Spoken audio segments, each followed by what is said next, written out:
दोस्तों, आज का हमारा टॉपिक है जो हमने कल वीडियो में पढ़ा था। प्रिज्म की डिफिनीशन पढ़ी थी, प्रिज्म से संबंधित परिभाषाएं पढ़ी थी और हमने प्रिज्म क्या करता है, प्रिज्म द्वारा अपवर्तन कैसे होता है, उसके बारे में हमने पढ़ा था। अब उसके आगे हम ये देखने जा रहे हैं। कल हमने ये पढ़ा था कि प्रिज्म हमेशा किरण को अपने आधार की ओर विचलित कर देती है। जैसे कोई किरण आ रही है, अंदर जाने के बाद जब बाहर किरण निकलती है तो आधार की ओर विचलित हो जाती है, आधार की ओर मुड़ जाती है। पूरे रास्ते में देखिए 2 बार उसका मुड़ा हुआ है, 2 बार विचलन हुआ है, एक बार यहाँ पर, एक बार यहाँ पर, 2 बार विचलन हुआ है। तो प्रिज्म हमेशा किरण को विचलित करती है, ठीक है। यही अब हमें पढ़ना है कि प्रिज्म अगर विचलित करती है तो कितना होगा विचलन कोण। विचलित करती है तो विचलन कोण होगा, क्योंकि विचलन अगर पैदा होगा तो विचलन कोण भी होगा। जैसे अगर आप सीधे ऐसे जा रहे हैं और अचानक से आपसे कहा जाए कि आप जो है बाएं मुड़ जाइए, पूर्व दिशा में जा रहे हैं, आपसे कहा जाए आप उत्तर की ओर मुड़ जाइए, इस दशा में आपके मार्ग में विचलन हुआ है, डेविएशन हुआ है। कितना विचलन हुआ है कैसे बताएंगे? इसको आगे बढ़ा दीजिए आने वाले रास्ते को, और इस वाले रास्ते को पीछे बढ़ाने का मतलब नहीं है, तो वहीं पर रहने दीजिए।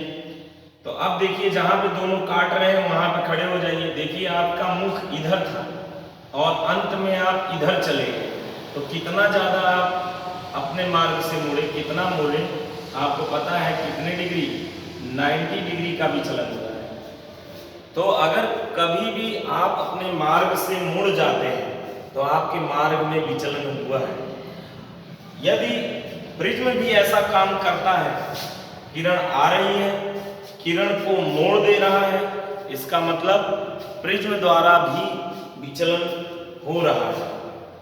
जैसे यहाँ पर आप विचलन कोण आसानी से बता दिए, कितना है विचलन कोण? 90 डिग्री। यहां पर विचलन कोण कैसे बताएंगे, कैसे समझेंगे, वो हमें देखना है। अब चलिए हम देखते हैं प्रिज्म द्वारा विचलन कोण कैसे बनाते, कैसे हैं, होता कहां पर है, डायग्राम में दिखता कैसे है, समझेंगे। तो देखिए मान लीजिए आपके पास एक प्रिज्म है, प्रिज्म पर किरण ऐसे आ रही है, या हम इसको रीड्रॉ कर देते हैं आपके लिए, जरा देखिए ध्यान से। ये रहा आपका प्रिज्म, ठीक है।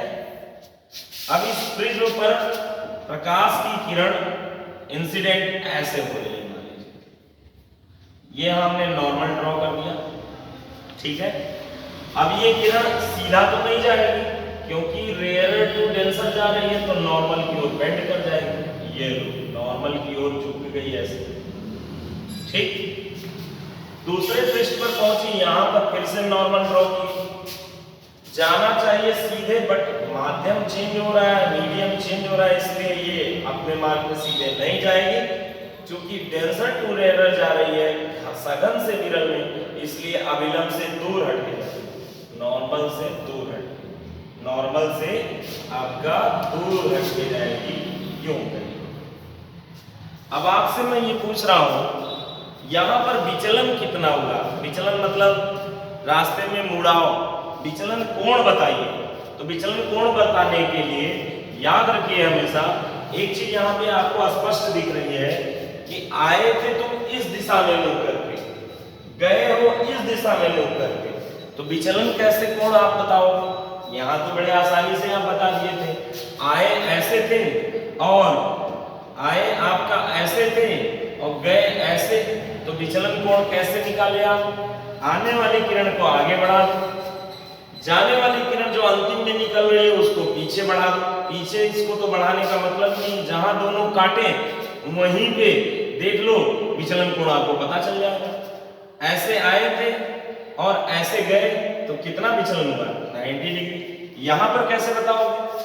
चलिए यहां पर ही तो सीखना है आपको। देखिए विचलन को कैसे बताएंगे, पहले आने वाली किरण को आगे बढ़ा देंगे,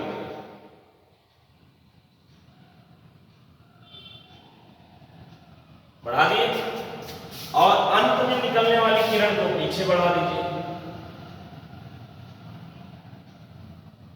यहां पर कट कर रहे हैं, जहां पर कट कर रहे हैं वहां पर ही खड़े हो जाइए, आपको समझ में आ जाएगा विचलन कोण एकदम आसानी से। यहीं पर खड़े हो जाइए, इसी बिंदु पर आने वाली किरण को आगे बढ़ा दीजिए, अंत में निकलने वाली किरण को पीछे बढ़ा दीजिए, जहां पर काट रहे हैं वहीं पे खड़े हो जाइए। अब आप तुलना कर पाएंगे, यहां पर खड़े होकर बताइए आए किस दिशा में थे, इस दिशा में, इस दिशा में, इस दिशा में मुंह करके आए, इस दिशा में मुंह करके, और अंत में निकल किस दिशा में रहे हो, मुंह करके इधर मुंह में आया।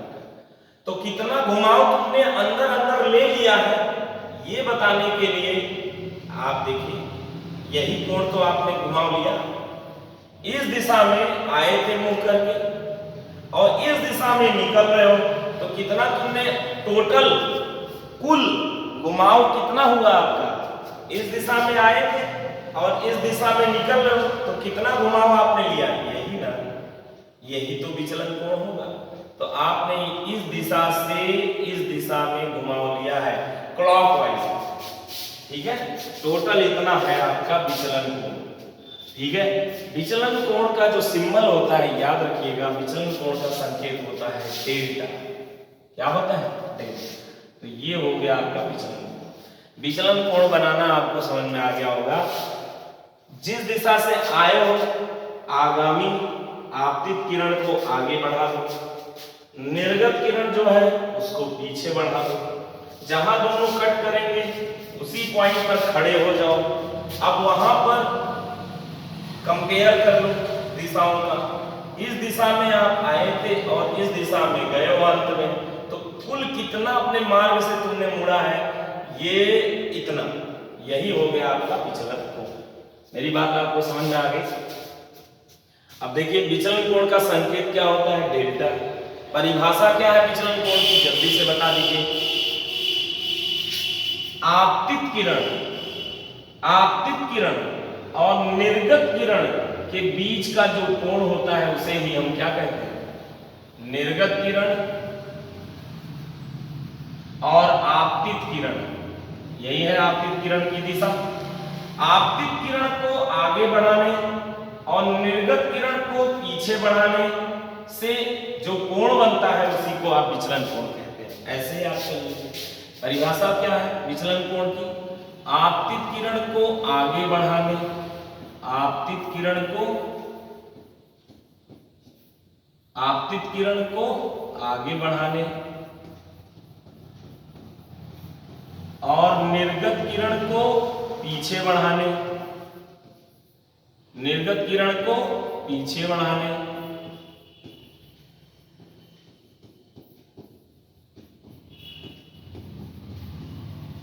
पीछे बढ़ाने से जो कोण बनता है,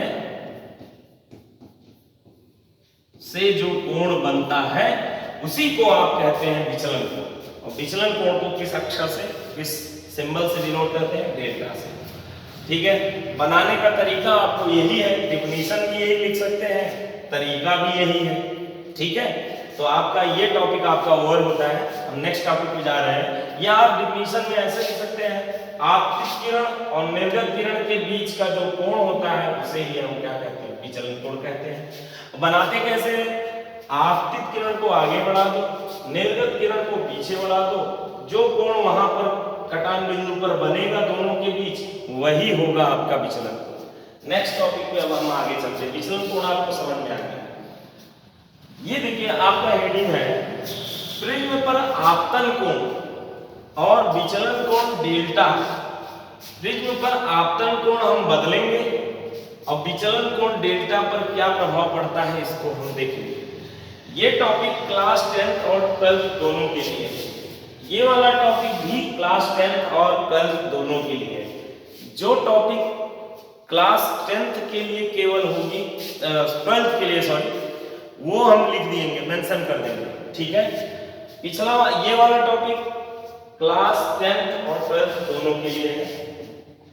ये वाला टॉपिक भी 10th और 12th दोनों के लिए है। तो गौर से देखें सभी स्टूडेंट, कैसे इसमें क्या चीज समझाना है मुझे जरा ध्यान दें। पहले तो प्रिज्म बनाएंगे, चलिए प्रिज्म बनाते हैं, ध्यान से देखिए।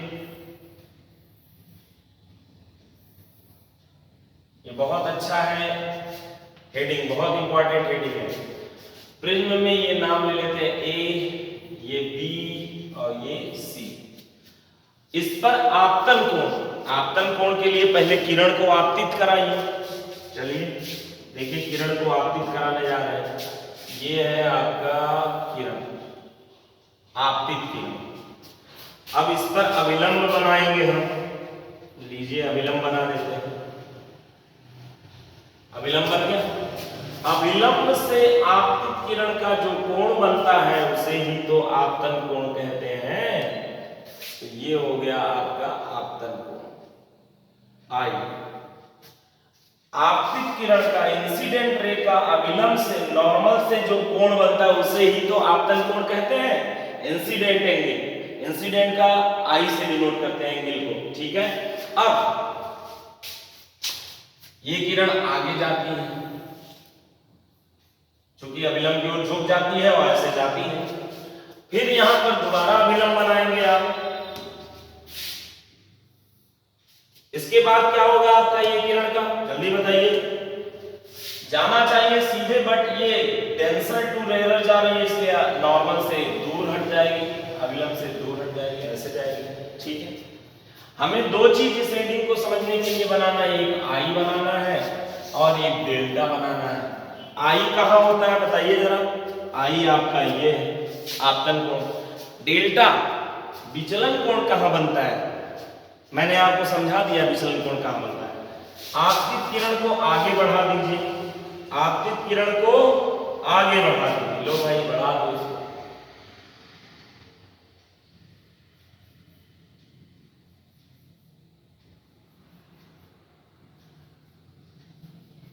आपतित किरण को आगे बढ़ा दो और निर्गत किरण को पीछे बढ़ा दो।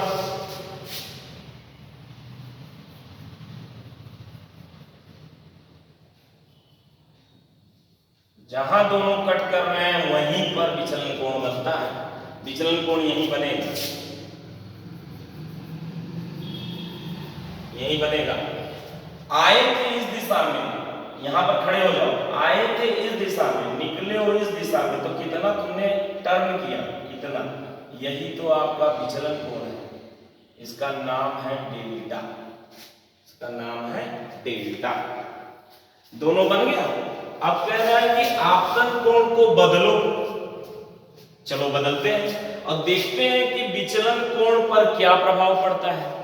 ये बदलता है, क्या होगा, बढ़ेगा कि घटेगा, यही तो देखना है। आपतन कोण को बदलो, आपतन कोण को हम बढ़ाएंगे, आपतन कोण को हम क्या करेंगे, बढ़ाएंगे और फिर देखेंगे विचलन कोण, आपतन कोण बढ़ाएंगे, फिर चेक करेंगे कि विचलन कोण बढ़ रहा है कि घट रहा है। यही हम चेक करेंगे इस हेडिंग में, और मोस्ट इंपॉर्टेंट हेडिंग है, इसको समझना जरूरी है, बहुत इंपॉर्टेंट हेडिंग है। इसके बाद हम इसी में पढ़ेंगे न्यूनतम विचलन कोण किसे कहते हैं। एक होता है विचलन कोण, एक होता है न्यूनतम विचलन कोण, ये बाद में पढ़ेंगे, अभी इसी टॉपिक में। चलो देखते हैं। पहले तो ये देखने जा रहे हैं आई को बदल रहे हैं, विचलन कोण पर क्या प्रभाव पड़ेगा। चलो आई को बदलते हैं, आई आपतन कोण को हम बढ़ाने जा रहे हैं और देखते हैं ये इस पर क्या प्रभाव पड़ेगा। एक मैंने प्रयोग करके आपके सामने डाटा लिख दिया है, इस डाटा को देखिए, फिर प्रयोग करके भी मैं समझाऊंगा। जरा देखिए ध्यान से, यहाँ पर आपतन कोण को आप क्या कर रहे हैं, बढ़ा रहे हैं। 25 से 5 बढ़ाया, 30 से 5 बढ़ाया, 35 से 5 बढ़ाया, 40 से 5 करके आप बढ़ाते जा रहे हैं, ठीक है। विचलन कोण पे क्या प्रभाव पड़ता है, ध्यान से सुनिए। जब ये बढ़ता है, मान लीजिए आई अभी कितना है, 25, मान लीजिए आई अभी कितना है, 25 डिग्री। ये आई जो है मान लीजिए अभी 25 है। 25 डिग्री पे जब किरण जाती है उसको आप आगे बढ़ाइए और जो किरण निकल रही है उसको पीछे बढ़ाइए। जहां पर कट कर रहे हैं वो कोण नाप लीजिए कितना घूमे, तो पता चलता है भैया ये कितना विचलन कोण 48 डिग्री। ये प्रयोग से करके देखा है मैंने और वही डाटा लिख दिया। अच्छा 25 पे 48 डिग्री। इसके बाद आपका क्या है, जरा ध्यान से देखिएगा। आपतन कोण को मैंने बढ़ाया 30 डिग्री कर दिया, 25 नहीं इतना कर दिया 30 डिग्री। आपतन कोण को मैंने ये 30 डिग्री कर दिया। अब जब किरण दोबारा भेजेंगे, जाएगी, निकलेगी, इसको आगे बढ़ाएंगे, इसको पीछे बढ़ाएंगे, ये विचलन कोण नापेंगे। तो विचलन कोण हमारा आपकी बार नापने पर, आपके कंपास से नापने पर ज्ञात होता है ये विचलन कोण। ये विचलन कोण आपका टेबल से देख के बताइए, ये विचलन कोण कितना पता चलता है, देख के बताएं। 30 डिग्री पर विचलन कोण 43 43। अरे देखो हुआ क्या, आपतन कोण बढ़ा 5 बट ये विचलन कोण घटा। ये क्या होगा, बढ़ा। ठीक है, ये बढ़ा आपतन कोण, ये घटा, मतलब एक बढ़ा तो दूसरा घटा। आगे देखो, इसको और बढ़ाया फिर बढ़ा, इंक्रीज हुआ, ये अब घट रहा है, देख लो फिर घट रहा है, ये बढ़ रहा है, ये घटता जा रहा है। आपतन कोण हमने 35 कर दिया, इसको 35 कर दिया, तो विचलन कोण कितना हो गया, 43 से घट के कितना हो गया, 41। आपतन कोण को और बढ़ाया फिर बढ़ा 5। विचलन कोण देख रहे हो, डेविएशन एंगल और घटा, डिक्रीज हुआ, घटा। तो आपतन कोण को मैंने इंसिडेंट एंगल को 35 से कितना कर दिया, 40। ये कितना हो गया, 41 से घट के कितना हो गया, 40। भैया ये बढ़ता जा रहा है, ये घटता जा रहा है।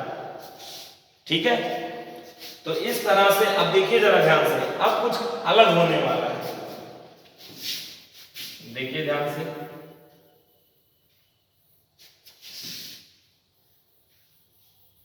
ध्यान दीजिएगा, अब कुछ अलग होने वाला है। और आपतन कोण बढ़ा रहे हैं, बढ़ा, विचलन कोण एक बार फिर से घटता जा रहा है, क्या बात है। आगे देखिए, 45 डिग्री आपतन कोण के बाद जैसे ही मैंने थोड़ा सा भी आपतन कोण और बढ़ाया, तो अब देखिए क्या हुआ, जरा गौर से देखिएगा। जैसे ही अब मैंने आपका आपतन कोण बढ़ाया यहां से यहां, 45 से जैसे ही ज्यादा किया, ये घटने के बजाय बढ़ गया, घटने के बजाय क्या हो गया, बढ़ गया। अब बढ़ गया, ये बढ़ने लगा, बढ़ा, घटा नहीं, बढ़ा। या आपतन कोण को लगातार बढ़ाना है, इसको लगातार बढ़ाना है, इस पे देखना है क्या प्रभाव पड़ता है। शुरू में ये बढ़ रहा है, ये घट रहा है, घट रहा है, घट रहा है, घट रहा है, घट रहा है, ये बढ़ रहा है, बढ़ रहा है, बढ़ रहा है, बढ़ रहा है, ये और बढ़ा, ये और घटा। ये जैसे ही इस लेवल के बाद 45 से 50 हुआ, अब की बार ये भी बढ़ने लगा, क्या बात है, ये बढ़ रहा है, ये भी बढ़ने लगा।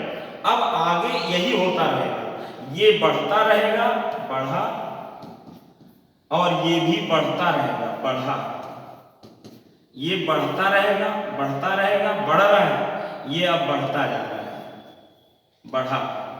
ठीक है, ये भी बढ़ा, इंक्रीज हुआ।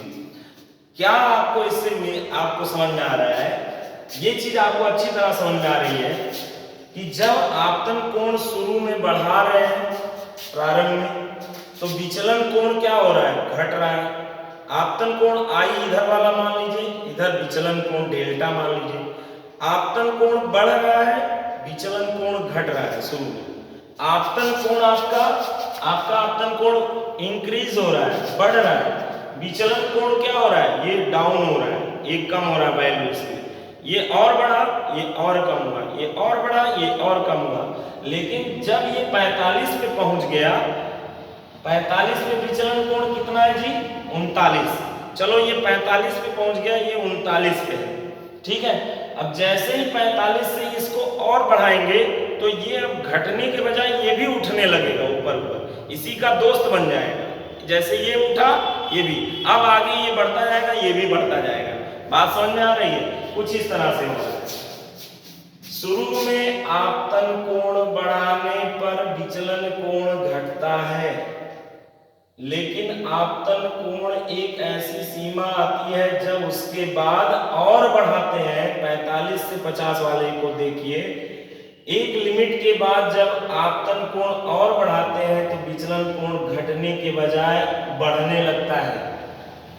तो विचलन कोण जहां तक कम से कम पहुंचा था, जहां तक वैल्यू इसकी कम से कम पहुंची थी, उस विचलन कोण को कहते हैं कम से कम विचलन कोण यानी न्यूनतम विचलन कोण। तो इस प्रिज्म का अगर पूछा जाए न्यूनतम विचलन कोण कम से कम कितना है? 39 डिग्री। ठीक है, एक बार फिर से देखिए, प्रारंभ में आपतन कोण बढ़ाने पर विचलन कोण घटता है, उल्टा व्यवहार रहता है, ये दुश्मनी है दोनों, ये बढ़ता है ये घटता है। आपतन कोण बढ़ाने पर विचलन कोण घट रहा है। जब हम एक सीमा तक आपतन कोण बढ़ा चुकते हैं, उससे जस्ट और आपतन कोण बढ़ाते हैं तो विचलन कोण घटने के बजाय अब बढ़ने लगता है। विचलन कोण का जो न्यूनतम मान प्राप्त होता है इस दौरान, उसी को ही हम कहते हैं न्यूनतम विचलन कोण। तो यहाँ पर बताएंगे आप लोग न्यूनतम विचलन कोण, कम से कम जो विचलन कोण कितना मिला है? 39 डिग्री। 39 डिग्री है न्यूनतम विचलन कोण। ठीक है, और न्यूनतम विचलन कोण, ये चूंकि विचलन कोण है इसका संकेत डेल्टा होगा, बट न्यूनतम की अंग्रेजी क्या है? मिनिमम। मिनिमम के लिए हम छोटा सा m नीचे लगा देते हैं, तो न्यूनतम विचलन कोण का संकेत डेल्टा m होता है, याद रखिएगा। देखो ये सारे विचलन कोण, ये डेल्टा है, ये भी डेल्टा है आपका, ये देखिए जरा ध्यान से सब लोग, ये आपका डेल्टा है, ये भी डेल्टा है, ये भी डेल्टा है, ये भी डेल्टा है, ये भी डेल्टा है, ये भी डेल्टा है, ये भी डेल्टा है, सारे डेल्टा हैं, लेकिन डेल्टा m केवल एक ही है, वो है 39 डिग्री। ठीक है, ये बहुत इंपॉर्टेंट डाटा है, इसको हम आपको हाईलाइट कर दे रहे हैं ये डाटा को। ये चूंकि न्यूनतम विचलन कोण है, डेल्टा m है, बाकी सब डेल्टा m नहीं हो सकते, ये नहीं हो सकता।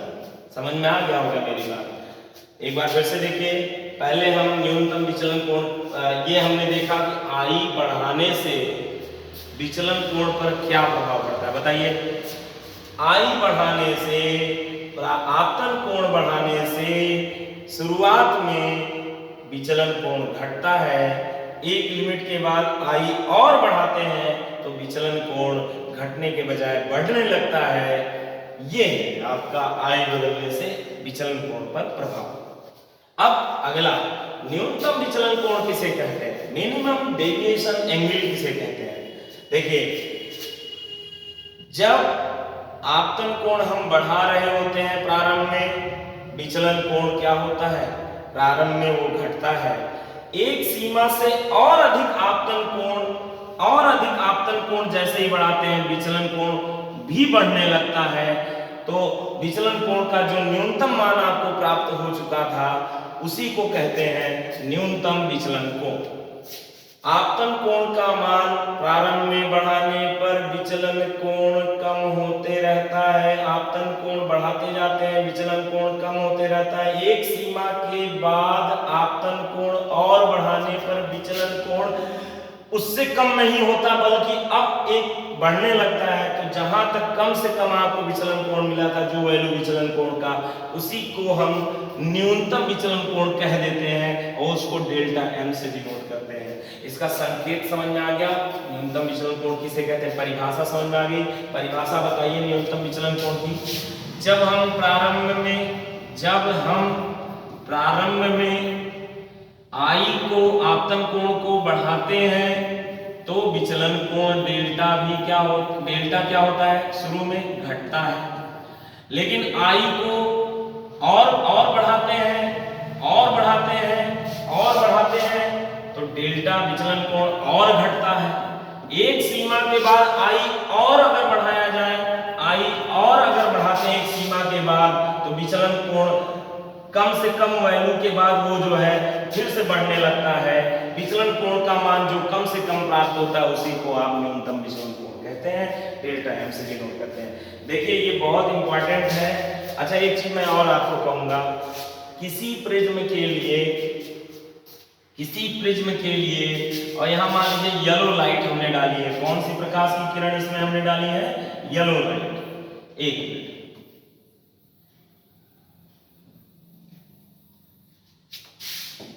एक चीज यहां पर हमने मान लीजिए येलो लाइट, कौन सी लाइट, येलो लाइट। देखिए जरा, और ये कोई प्रिज्म है, मान लीजिए कांच का प्रिज्म है, फ्लिंट ग्लास है।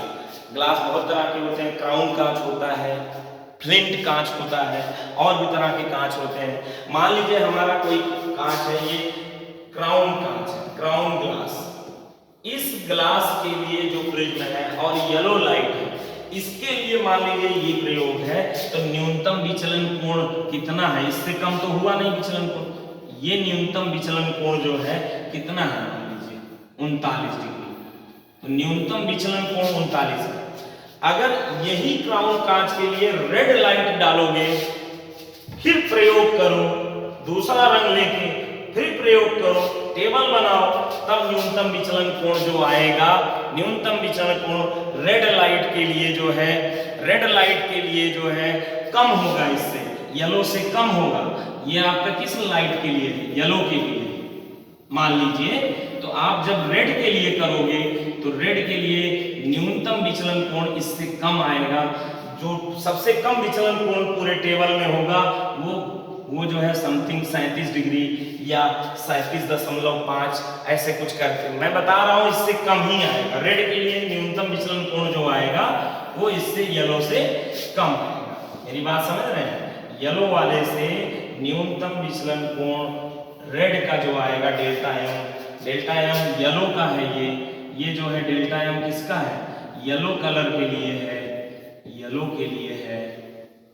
और रेड के लिए जो न्यूनतम विचलन कोण, अगर रेड लाइट डाल के बार बार प्रयोग करो और आई बढ़ाते जाओ, ये कम करते जाओ, सॉरी ये अपने आप कम होता जाएगा और फिर एक लिमिट तक कम होगा, उसके बाद बढ़ने लगेगा।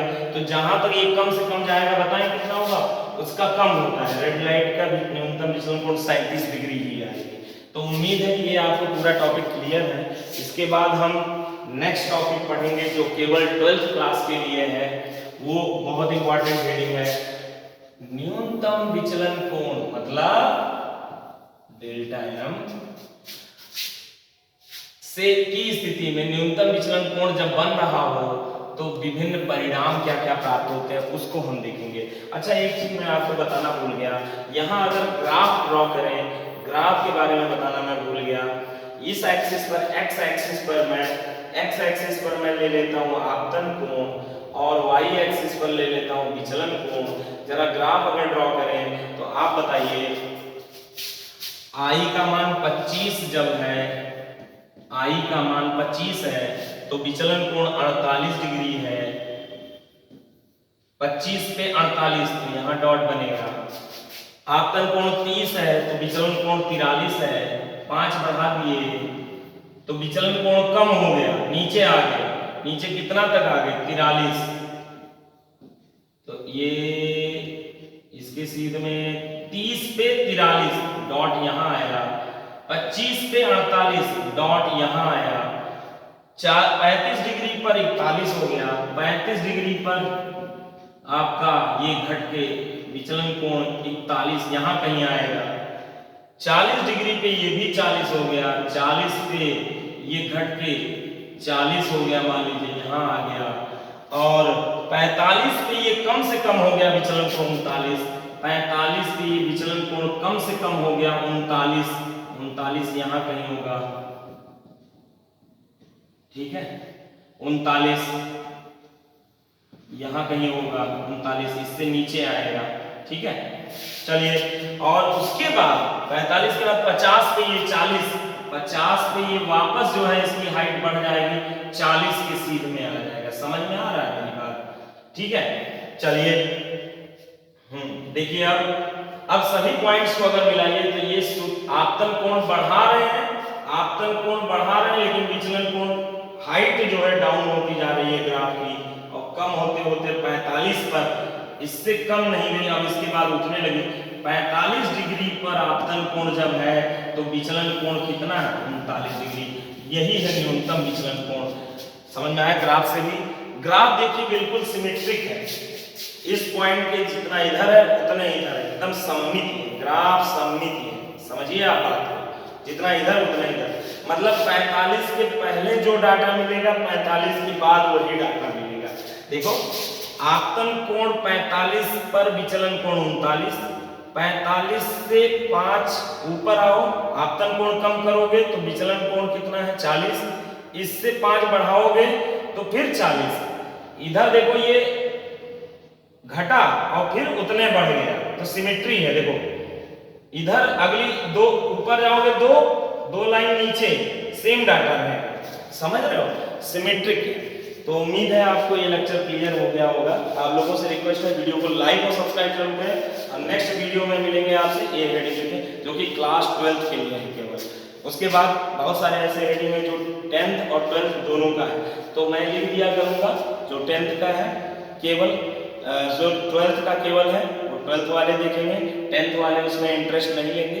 तो आपसे फिर रिक्वेस्ट है वीडियो को लाइक और सब्सक्राइब जरूर करें, और बेल आइकन को प्रेस करना जरूर नहीं तो आपको नोटिफिकेशन नहीं मिलेगा। थैंक यू, धन्यवाद।